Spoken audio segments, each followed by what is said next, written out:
Bonjour à tous, c'est The French Fitter et bienvenue sur la Fit Touch. Aujourd'hui, nous allons parler des 8 lois de l'entraînement. Alors je tenais à faire cette vidéo parmi les premières de la chaîne car c'est précisément autour de ces 8 lois que vont se dérouler votre progression, que ce soit autour de la musculation ou d'autres sports. Et je tenais également à faire cette vidéo car c'est un sujet que j'ai abordé au cours de mon cursus en STAPS et j'aurais aimé trouver ce style de vidéo sur internet pour m'aider à comprendre plus précisément comment ça marche. Donc sans plus attendre, passons à la première loi. Donc pour la première loi, je vais lire.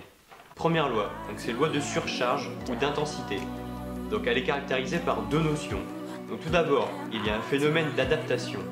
Lors d'un effort physique, le corps subit un stress. L'activité des organes et les différents systèmes du corps se modifient de manière à créer le plus d'énergie possible. Après l'effort, la resynthèse des substrats devient prioritaire et l'organisme se régénère à un niveau supérieur au niveau précédent. Ce phénomène est un phénomène de surcompensation et est seulement l'expression d'une adaptation de l'organisme aux stimulations externes. Donc on voit bien que le corps il s'habitue à l'effort qu'on lui fait subir. Donc si vous voulez un auteur, c'est Matveyev qui a publié ça en 1980, donc vous voyez que c'est pas moi qui l'ai inventé. Et son livre s'intitule Les bases de l'entraînement. Donc ensuite nous trouvons les processus de restitution. Donc il s'agit en fait du phénomène de suite que représente l'adaptation et elle est caractérisée par trois notions. Donc tout d'abord il y a un caractère irrégulier. On trouve d'abord une phase rapide et courte dans la restitution des substrats. Ce sont les effets immédiats. Ensuite une phase lente et beaucoup plus longue qui correspond à la restitution complète plus la surcompensation. Ce sont les effets retardés de l'entraînement. Ensuite, deuxième notion, il y a un caractère ondulatoire. Ce sont les effets retardés vus précédemment qui se manifestent sur une ou deux périodes et qui vont décroître progressivement jusqu'à disparaître si aucune autre stimulation n'arrive. Et enfin, le troisième caractère, c'est le caractère hétérochronique.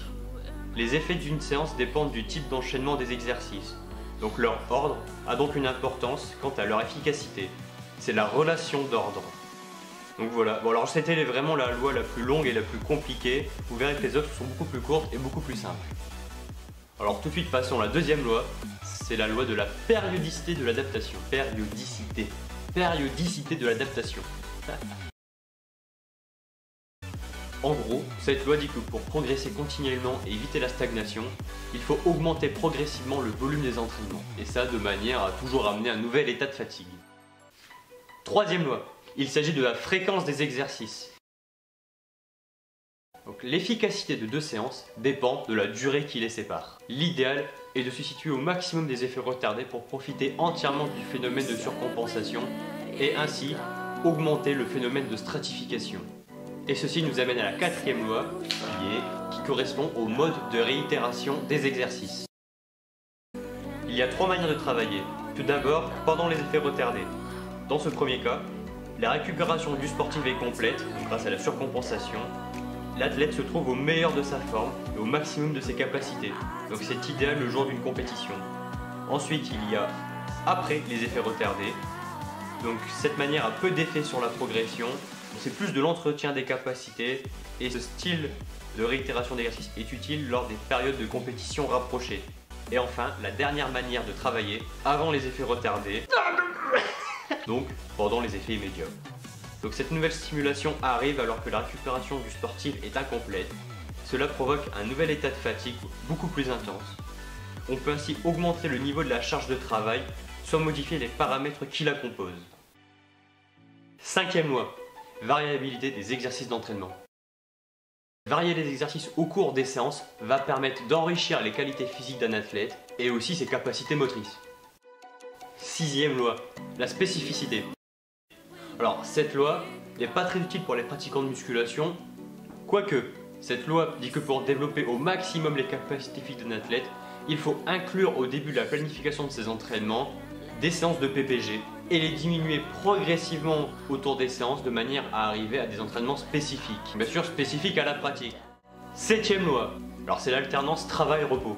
Donc pour développer une qualité physique chez un athlète, il est recommandé d'alterner séances courtes, séances longues, séances intensives et séances modérées, de manière à éviter les excès d'entraînement, mais aussi éviter la lassitude qui peut amener une stagnation dans la performance. Huitième loi, mais aussi la dernière, c'est la quantité de travail.